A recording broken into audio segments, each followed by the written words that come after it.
Namaskar, मैं हूं Uday Pratap Singh. Good afternoon and welcome to all of you watching us at Festival of Ideas, NewsX, India News and the Sunday Guardian, Prabha Ketan's special event happening here in Delhi. एक बेहद खास शख्स अब हमारे संग जुड़ गए हैं जो किसी भी परिचय का मोहताज नहीं है. I am talking about Nawazuddin Siddiqui. Firstly another warm round of applause for him. आज आप हमारे संग लाइव हैं, हम चर्चा करेंगे, मगर आज आपको सम्मानित भी किया जा रहा है. You are winning the NewsX विचारजीवी award for excellence in entertainment. तो पहले तो शुभकामनाएं आपको. क्या कहना चाहेंगे आप नवाज जी? मैं तो थैंक्स ही बोलना चाहूँगा. शुक्रिया बहुत बहुत, मुझे इस लायक समझा.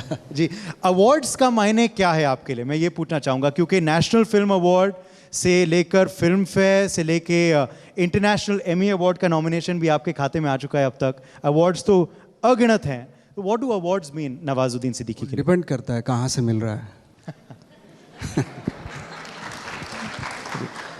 जब नेशनल फिल्म अवार्ड आपको मिला था अनगिनत फिल्मों के लिए, मतलब तब तो खुशी हुई थी, वाकई दिल से खुशी हुई थी. जी, इंटरनेशनल एमी के लिए भी आप गए थे, उसमें नॉमिनेशन हुआ था मेरा.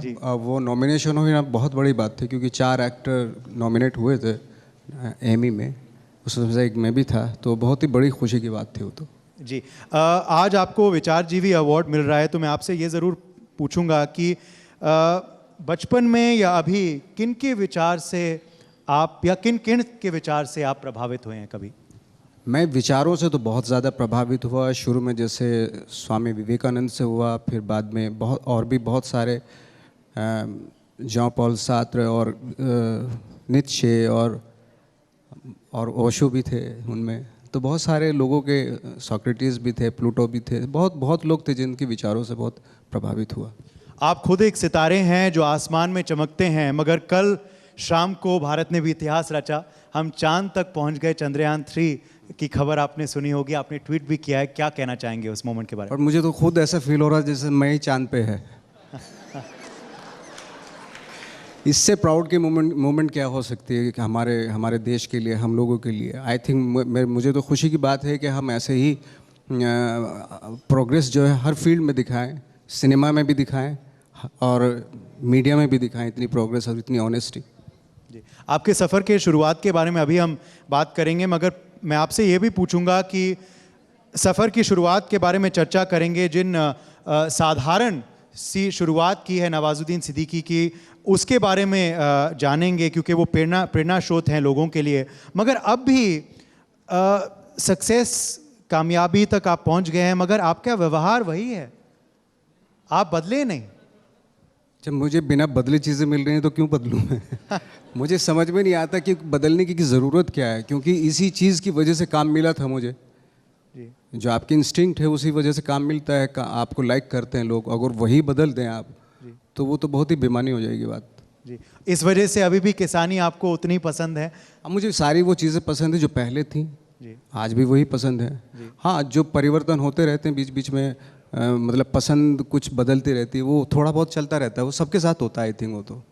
जी, क्योंकि काफ़ी लोग चौंक गए थे जब आपके वो दृश्य हमने देखे थे लॉकडाउन के वक्त के. शायद आप करते रहते होंगे, मगर पहली बार लोगों ने वो दृश्य देखे. हाँ, चूँकि लॉकडाउन में टाइम था सबके पास, सब अपने अपने गांव चले गए थे, मैं भी अपने गांव चला गया था. अब बचा कुछ नहीं था, क्या करें. चलो, वहाँ लोग भी नहीं होंगे खेतों में, जिससे डर लगे कि भाई कोरोना कोविड ये हो जाएगा. तो काफ़ी सन्नाटा था उधर, तो वहाँ जाके बड़ा अच्छा लगता था. तो काम भी करना शुरू कर दिया था मैंने वहाँ पे. और घर भी उसी तरह का बनाया आपने मुंबई में जैसे शायद उत्तर प्रदेश में? घर वर्ग मुझे ज़्यादा, सच बताऊँ, मुझे इतना ज़्यादा शौक नहीं है घर का, बट ठीक है, बन गया. अब उसमें चर्चा वर्चा तो मैं क्या करूँ उस पर. सही बात है. अब मैं शुरुआत पे चर्चा करना चाहूँगा नवाजुद्दीन सिद्दीकी जी, क्योंकि आपके आइडिया में, आज फेस्टिवल ऑफ आइडियाज़ है, आपके जहन में वो आइडिया आया होगा कि आपको एक्टर बनना है. वो कब आया, किन परिस्थितियों में आया, ज़रा बताइए. आई थिंक मैंने ग्रेजुएशन कर लिया था और उसके बाद, ग्रेजुएशन के बाद मैं सोच रहा था कि क्या करूं, कुछ समझ में नहीं आ रहा था मेरी. तो मैं 1 साल तक बिल्कुल खाली ऐसे ही घूमता फिरता रहा यहाँ वहाँ. तो किसी ने मुझे थिएटर दिखाया और वो देख के मुझे एहसास हुआ कि ये एक जगह ऐसी है जहाँ पे किसी की ना तो रिकमेंडेशन चल सकती ना झूठ चल सकता. तो जो स्टेज पे अगर आप हैं तो जैसा करेंगे वैसा इमीडिएटली रिस्पॉन्स मिलेगा आपको. और उससे ऑनेस्ट काम मुझे कोई दिखाई नहीं दे रहा था कि ये बहुत ही ऑनेस्टी वाला काम है, इसमें आजमाया जाए हाथ। तो मैंने थिएटर वेटर करना शुरू कर दिया। बड़ौदा से मेरी शुरुआत हुई गुजराती नाटकों से, और उसके बाद फिर मुझे वहाँ सजेस्ट किया कुछ लोगों ने कि आप दिल्ली चले जाएं। तो फिर मैं दिल्ली भी रहा, एक साल तक मैंने थिएटर किया। फिर मैं लखनऊ में मैंने 2 साल थिएटर किया BNA, और फिर वापस मैं NSD में मैंने एडमिशन ले लिया। और वहाँ आके मुझे थोड़ा थिएटर वेटर के बारे में और प्लेज और परफॉर्मेंस, एक्टिंग, इन सब चीज़ों के बारे में मुझे एक्चुअली जानकारी हुई। तो फिर उसके बाद मैं मुंबई चला गया था। जी, मगर मुंबई तो गए, मगर काम जो है वो आहिस्ते आहिस्ते मिला। काम जो है उस तरह का शायद मिला नहीं जिस तरह से आपको उम्मीद थी। तो क्या कुछ कहेंगे उन सालों के बारे में? हाँ, प्रोजेक्ट्स तो बहुत बड़े थे, सरफरोश की मैं बात करूं, जंगल की मैं बात करूं, मगर पार्ट्स छोटे थे, मगर आपके जहन में छोटा बड़ा नहीं था कुछ, आप करना चाह रहे थे वो और ज़्यादा करना चाह रहे थे। नहीं, मैं सच बताऊं, मैं ये सोच के गया ही नहीं था कि मुझे कोई स्टार बनना है, क्योंकि एक्टिंग का शौक था। एक्टिंग का काम मिल जाए बस, चाहे वो थिएटर में हो, चाहे प्लेज में हो, चाहे स्ट्रीट प्ले हो या टीवी हो। ये सोच के नहीं गया था कि भाई मुझे स्टार बनना है, फिल्मों में काम करना है, ये सोच के मैं नहीं गया था। सर्वाइवल था, सर्वाइव करना था। एक्टिंग पेशा था मेरा, उस पेशे से सर्वाइव करना था। तो धीरे धीरे एक एक रोल से, एक एक डायलॉग से, एक एक सीन से 2 हुए, 2 से फिर 3 हुए।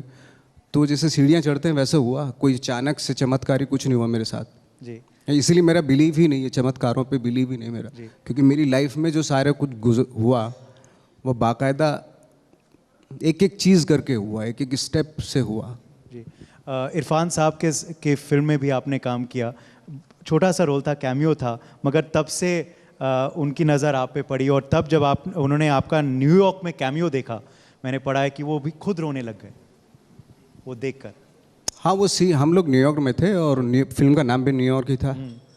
तो एक सीन था, काफ़ी बड़ा सीन था। तो कबीर ने मुझसे कहा कि ये सीन करना है। तो मैंने ये सीन पढ़ा, तो मैंने ये पढ़ के तो नहीं हो सकता, इसको विजुलाइज कर लेता हूँ मैं।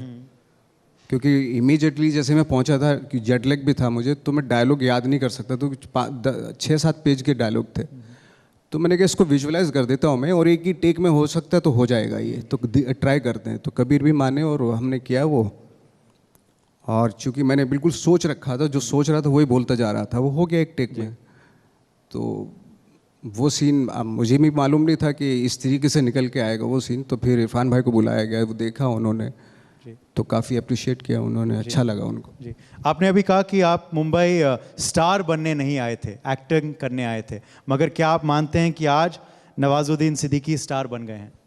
मेरा तो बिलीव नहीं। मैं फ्रेंकली स्पीकिंग, मैं अभी भी मैं एक्टर ही बन जाऊं वो भी काफ़ी, क्योंकि इतना वास्ट है ये एक्टिंग का जो फील्ड है, कि मैं जितनी भी इसमें डीप में जाता हूँ, जितनी भी गहराई में जाता हूँ, मुझे वो डरा देती हैं ये चीज़ें, क्योंकि इतना कुछ है कहने के लिए, एक्सपेरिमेंट करने के लिए, कि एक ज़िंदगी भी काफ़ी नहीं है, ना काफ़ी है एक ज़िंदगी भी। तो ढंग से एक्टर ही बन जाओ भी काफ़ी, आई थिंक उसी की कोशिश करते रहते हैं कि कुछ हासिल हो जाए, कुछ ये जो रोल कर रहा हूँ ये हो पाएगा या नहीं, पर जो सोचा है वो एग्जीक्यूट हो जाएगा। क्योंकि कभी कभी क्या होता है कि सोचने में तो बड़ा मज़ा आता है कि मैं इस रोल को इस तरीके से करूँगा, है ना, लेकिन जब खड़े होकर करते हैं तो बहुत सारी चीज़ें मिस होती हैं। वो कभी अचीव होती हैं, कभी नहीं होती हैं। बहुत सारे लोगों को शायद पता नहीं चल पाता हो, देखने वालों को पता नहीं चल पाता कि क्या कुछ मिस हो रहा है, बट कुछ हो जाता है, क्योंकि वो हमें मालूम होता है, एक्टर्स को मालूम होता है कि जो सोचा था वो उसका थोड़ा सा कुछ रह गया। तो इसी कश्मकश में आई थिंक पूरी ज़िंदगी निकल जाती है जी, ऐसा होता है जी। मगर जब नवाजुद्दीन करते हैं तो कमाल करते हैं। सहमत हो तो तालियां बजाएं। मैं ये भी आपसे पूछना चाहता हूं कि आप इंटरनेशनल एमी अवार्ड नॉमिनेशन का भी जिक्र कर रहे थे। आप खुद कैन फिल्म फेस्टिवल जा चुके हैं बेहद काफ़ी बार, मल्टीपल टाइम्स। पिछले साल हमने देखा था भारत को भी फोकस देश बनाया था कैन ने। तो भारतीय सिनेमा का डंका विदेश में बज रहा है काफ़ी सालों से। मगर जब आप जाते थे शुरुआत में और अब जब आप जाते हैं तो फ़र्क क्या महसूस किया है about Indian actors and about Indian films? क्या रिस्पॉन्स मिलता है आपको विदेश में?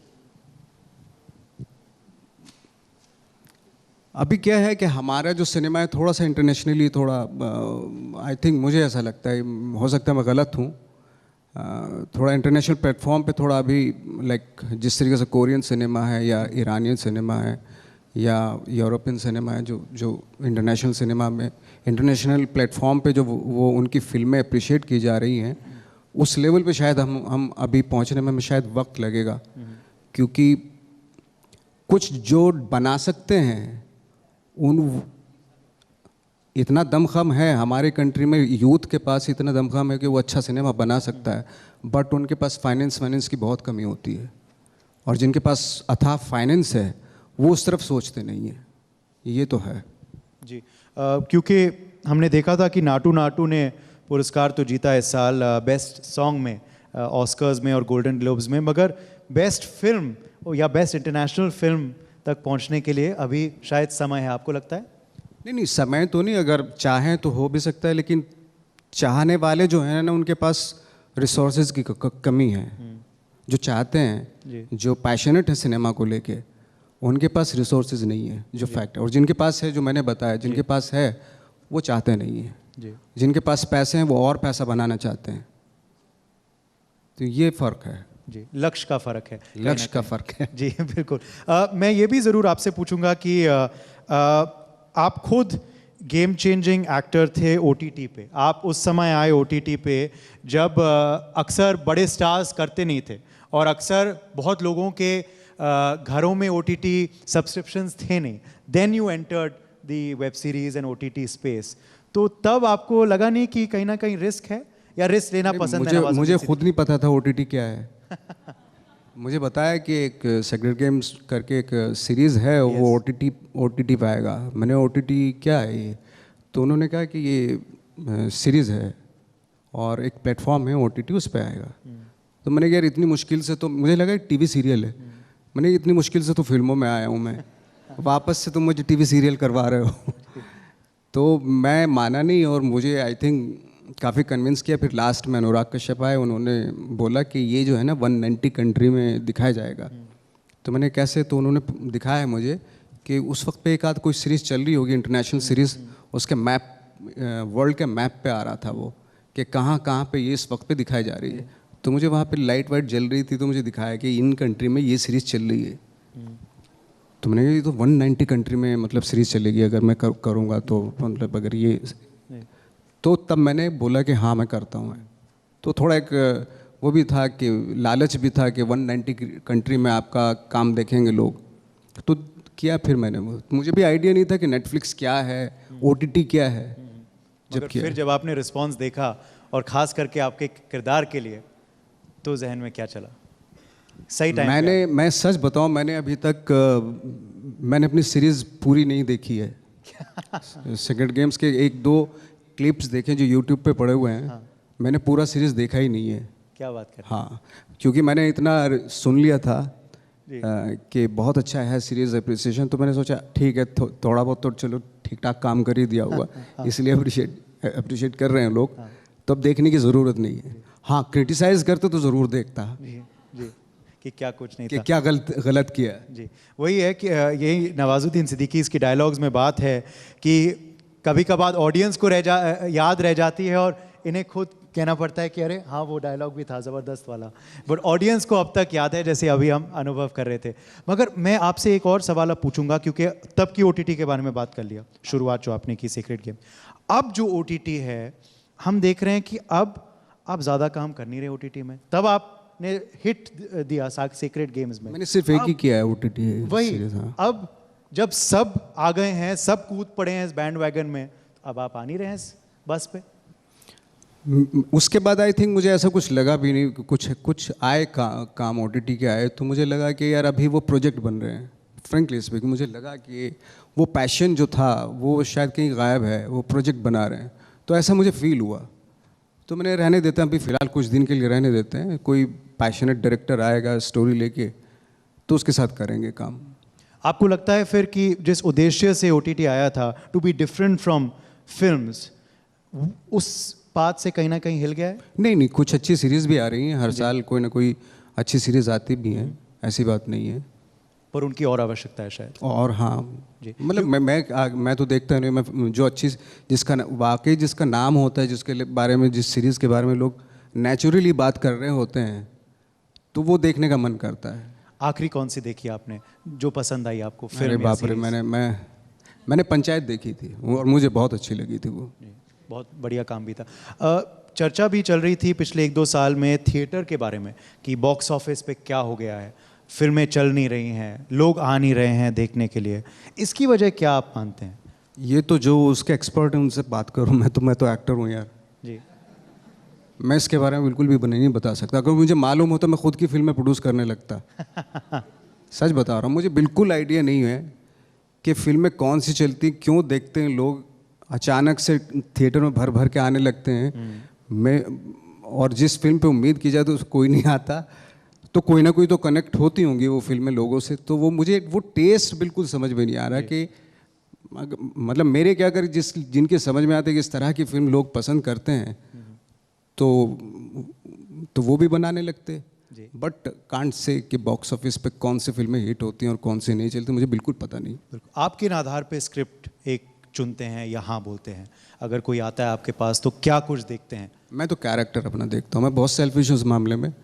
वो बहुत ही कैरेक्टर ड्रिवन होनी चाहिए, वो मैं उस तरह के कॉर्कीनेस होना चाहिए, कश्मकश होनी चाहिए, इन कॉन्फ्लिक्ट होनी चाहिए उसकी, कुछ एक इंसान होना चाहिए। ये नहीं कि उसमें सारी चीज़ें अच्छी अच्छी हैं।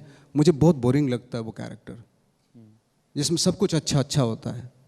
होनी चाहिए कि एक इंसान की तरह होनी चाहिए, कुछ खराबियाँ भी हों उसमें, कुछ अच्छाइयाँ भी हैं। वो मुझे उस तरह के कैरेक्टर बहुत भाते हैं। और इस वजह से आप कैरेक्टर्स देखो नवाजुद्दीन सिद्दीकी के, मैं कुछ गिना देता हूं जो इनकी बात को पूरी तरह सच साबित करेगा।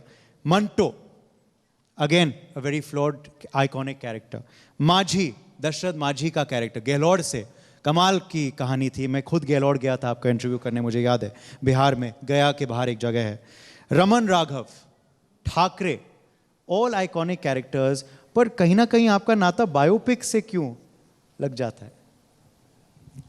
आई थिंक मैंने जितनी बताई उतनी की हैं बायोपिक। हाँ, उसके अलावा भी की हैं फिल्में। ये भी काफ़ी हैं, ये भी काफ़ी हैं बायोपिक्स। इतनी बायोपिक्स तो बहुत कम एक्टर्स करते हैं। तो यू एंजॉय रियल लाइफ की? मैंने कुछ बायोपिक तो बहुत इन्जॉय की, जैसे इवन ठाकरे भी मैंने बहुत इन्जॉय, क्योंकि वो बहुत डिफिकल्ट कैरेक्टर था।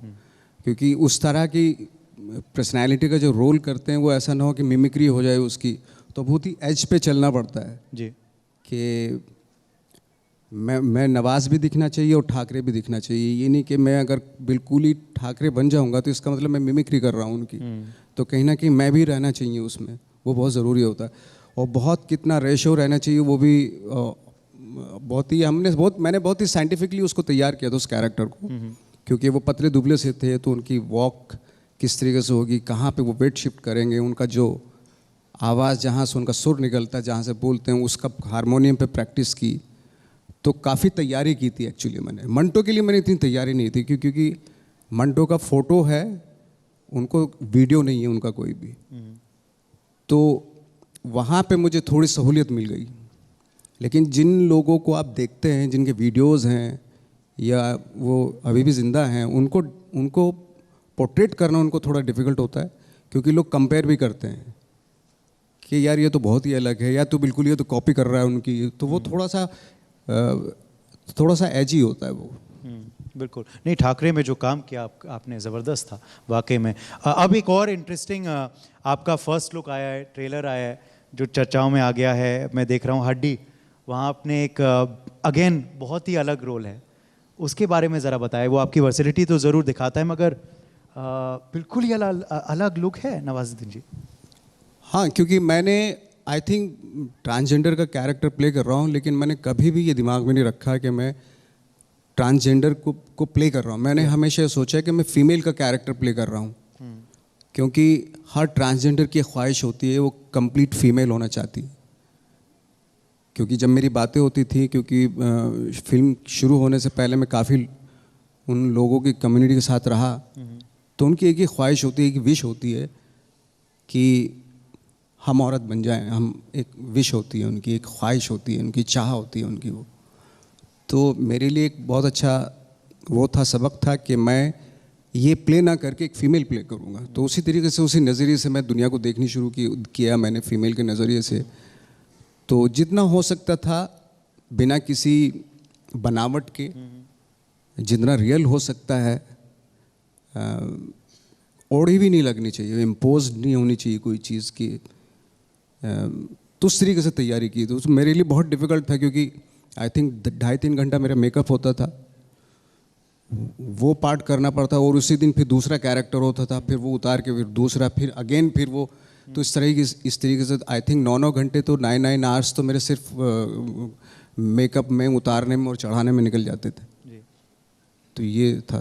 कभी कभार मुश्किल हो जाता है कि एक कैरेक्टर से निकलना, सेट से जब आप लौटते हैं घर या होटल, तो उससे बाहर आना, या फिर आप स्विच ऑन स्विच ऑफ आसानी से? नहीं, मैं स्विच ऑन स्विच ऑफ वाला एक्टर बिल्कुल भी नहीं हूँ। मैं जब तक कैरेक्टर होता है मैं उसमें रहना पसंद करता हूँ, क्योंकि मेरे हिस्से में ये काम है। मैं दुनिया में यही काम शायद करने के लिए आया था और मुझे खुशी होती है। मैं बाकी चीज़ों की केयर नहीं करता हूँ, और मुझे लगता है कि एक अपॉर्चुनिटी मिलती है उस वक्त पे जब आप कोई किरदार करते हैं, वो मैं मिस नहीं करना चाहता हूँ। मैं उसमें रहना मुझे पसंद है। मैं ये नहीं कि मैंने स्विच ऑफ करके फिर पूरी दुनियादारी में आ गया। मैं नहीं चाहता हूँ दुनियादारी में आऊँ। मुझे अच्छा लगता है, बहुत मज़ा आता है मुझे उस दौरान जब मैं कैरेक्टर में होता हूँ। उन 2 महीने में या 3 महीने में मतलब मैं अपने आप में रहना चाहता हूँ, उस कैरेक्टर में रहना चाहता हूँ जी। और इस वजह से आप उन एक्टर्स में से नहीं हो जो हर हफ्ते किसी पार्टी में नज़र आते हैं, हर हफ्ते किसी फंक्शन में नज़र आते हैं। You never done that, have you? ना मुझे बुलाते ना मैं जाता। सही बात है। अब अगर आप अपने करियर पे लुक बैक करें, आज हम आपको आपके एक्सीलेंस इन एंटरटेनमेंट के लिए ऑनर भी कर रहे हैं, और उम्मीद करते हैं ये एक्सीलेंस कंटिन्यू होगा आगे भी। तो किन 2 या 3 प्रोजेक्ट्स आपको लगता है आपके लिए सबसे खास या सबसे गेम चेंजिंग थे आपके करियर के लिए? आई थिंक एक तो गैंग्स ऑफ वासेपुर रहा है, और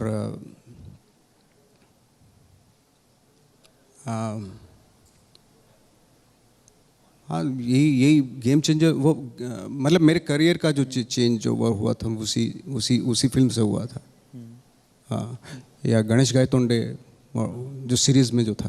तो सीरीज़ में था। गैंग्स ऑफ वासेपुर जब आपके पास आई तो उसके बारे में ज़रा हम जानना चाहेंगे, क्योंकि जैसे आपने कहा अभी भी आपके लिए गेम चेंजर है, अभी भी आपके लिए आइकॉनिक है। तो वासेपुर जब ऑफ़र हुई, सो डिड यू अगेन, क्या आपने सेंस किया कि हो सकता है या अगेन कन्विंस करना पड़ा जैसे सीक्रेट गेम्स के लिए किया? नहीं, मुझे अनुराग ने बहुत पहले बताया था कि मैं तुझे कुछ तो दूंगा लाइफ में, ऐसा कुछ कैरेक्टर तो तेरे से करवाऊंगा मैं कुछ। मैंने ठीक है, भूल भाल गए। अचानक से एक दिन फ़ोन आता, मैं अपने गांव में ही था, यहीं पास में ही मेरा गांव है बुढ़ाना, वहाँ पे था मैं। तो फ़ोन आया अनुराग का कि जैसा तू चाहता था कैरेक्टर वैसा है, पढ़ ले इसको। तो मैंने कहा मैं कैसा चाहता था, मैंने तो बताया नहीं कभी किसी को। बट एनीवे वो आई थिंक वो 3-4 पेजेस थे, बहुत ज़्यादा लिखा हुआ नहीं था स्क्रिप्ट में, 5 पेज की तो स्क्रिप्ट थी। तो मैंने जो जितना भी लिखा हुआ, लेकिन एक एटीट्यूड तो है उसमें, उस कैरेक्टर में। तो ये मुझे सोच के बड़ी खुशी हुई। और जैसे मैंने पढ़ा तो मेरा दिमाग बिल्कुल सीधा स्कारफेस के अल्पाचुनी पे चला गया, और मैं बिल्कुल वहीं गांव में ही ऐसे करके ये सब बैठने लगा। तो वैसे ही उसी एटीट्यूड में मैं आया मुंबई, और फिल्म की शूटिंग स्टार्ट की हमने बनारस में। वहीं से बनारस चले गए हम लोग, और शूटिंग स्टार्ट हुआ। पहला दिन जो था मेरा पूरा full of Al Pacino, Scarface का। तो मुझे अनुराग ने रात में बुलाया, बोले क्या कर रहा था तू? मैंने क्या, तू अल पचिनो प्ले कर रहा है क्या? मैंने हाँ, थोड़ा सा वैसा ही क्योंकि मैं उसी जोन में था। मैंने हटा दे इसको, बिल्कुल खुद का ला ओरिजिनल। अब जैसे ही ये बोल के गया वो, तो मैं पूरी रात सो नहीं पाया। फिर मेरा दिमाग जो ना अपने गांव के आसपास के लोगों में, जिनके पास इस तरह का जो एटीट्यूड है या इस तरह के ऑ में रहते हैं, उनकी तरफ गया कि यार कोई एक तो होना चाहिए, ताकि कॉन्क्रीट सा होना चाहिए। इमेजेस जो है ना बहुत ही कॉन्क्रीट होनी चाहिए। तो बहुत सारे लोगों को ट्राई आउट किया। तो एक जगह पे जाके मैं रुका, मेरे एक गांव में एक शख्स थे ऐसे, तो उन पे जाके रुका मेरा पूरी इमेजिनेशन। तो उनको मैंने ओढ़ना शुरू किया, मतलब उन किस तरीके से वो चलते थे, बात कैसे, थॉट क्या होते थे, एटीट्यूड क्या था उनका, इस तरह की सारी चीज़ें उनको मेमोराइज़ की, उनकी रिकॉल किया उन सारी चीज़ों को मैंने। और ये करने के बाद फिर मैं भूल गया। अब मैं जो नवाज़ है वो उसी तरीके से प्ले करूँगा, और मैं कोई डॉन नहीं हूँ, मैं कोई सुपर पावर नहीं हूँ, एक नॉर्मल आदमी है, उस तरीके से प्ले करना है। क्योंकि अनुराग का ये था कि अगर मैं यहाँ खड़ा हूँ, अगर तू यहाँ खड़ा है, तू 5 फुट 6 इंच का आदमी है, और मैं तेरे पीछे पीछे 10 लोग खड़ा कर दूँ, वैसे ही पावरफुल हो जाएगा तू। तो तुझे पावर प्ले करने की ज़रूरत नहीं है।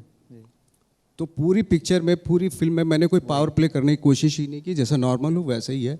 बट उसका जो, उसके बारे में जो बताया जा रहा है, फैज़ल खान ये है और फैज़ल खान वो है, तो वो क्रिएट कर देते हैं फिर, जैसे अक्सर जैसे गब्बर सिंह को क्रिएट किया जाता है, तो एक वो उस तरीके से। और the rest is history, as they say. Gangs of Wasipur Part 1, Part 2, one of the biggest hits in the country today and has made Nawazuddin Siddiqui what he is today. आखिरी सवाल आपसे, जो दर्शक आपको इस वक्त देख रहे हैं हमारे ITV नेटवर्क के चैनल पे, जो आज इस कमरे में आए हैं आपके लिए खास एक झलक पाने के लिए, क्या कहेंगे उनको? अगर वो आपकी तरह बनना चाहते हैं भविष्य में, नवाजुद्दीन सिद्दीकी बनना चाहते हैं इंडस्ट्री के लिए, तो what will be that one piece of advice? भविष्य में नवाजुद्दीन, मैं तो हूँ ही। अपना खुद का ओरिजिनल देखें, क्योंकि उसमें बहुत खूबियाँ हैं, हर चीज़ उसी में छुपी हुई है, आपकी ओरिजिनलिटी में ही है। तो उसी को टैप करें, उसी को खोजें आप, क्योंकि हम भी ओरिजिनली देखना चाहते हैं, आप जो हो वही देखना चाहते हैं। जैसे आपको कहा गया अल पचिनो मत बनो, वैसे आप कहेंगे नवाजुद्दीन मत बनो। Thank you so much Nawazuddin Siddiqui once again for joining us today. Could we hear it for Nawazuddin Siddiqui? इतने सालों से मैं इनका इंटरव्यू कर रहा हूं और वो बिल्कुल नहीं बदले, और उम्मीद करते हैं कि ऐसे ही वो आगे चलते जाएं कामयाबी की राह पे। One of the best actors we have in India today. Thank you for joining us. Thank you, Mr. Nawazuddin Siddiqui. I'll also request you to stay on stage right now, because we are presenting to you the NewsX Vichar GV Award. Congratulations to you. Huge round of applause for Mr. Nawazuddin Siddiqui for getting this award. I would quickly, it's Vichar GV Award for Excellence in Entertainment. Right now, I'm going to quickly invite on stage Dr. Aishwarya Pandit Sharma. She's the director of the Sunday Guardian Foundation, Rishabh Gulati, who's the managing editor of NewsX, Mr. Yashwant Rana, who's the managing editor of India News, and Priya Sehgal, who's the senior executive editor of NewsX, to present this award to Mr. Nawazuddin Siddiqui. We also request Ambala Mayor Shakti Rani Sharma, who's also with us, to please come on stage to do the honors. Let's keep the applause going, ladies and gentlemen.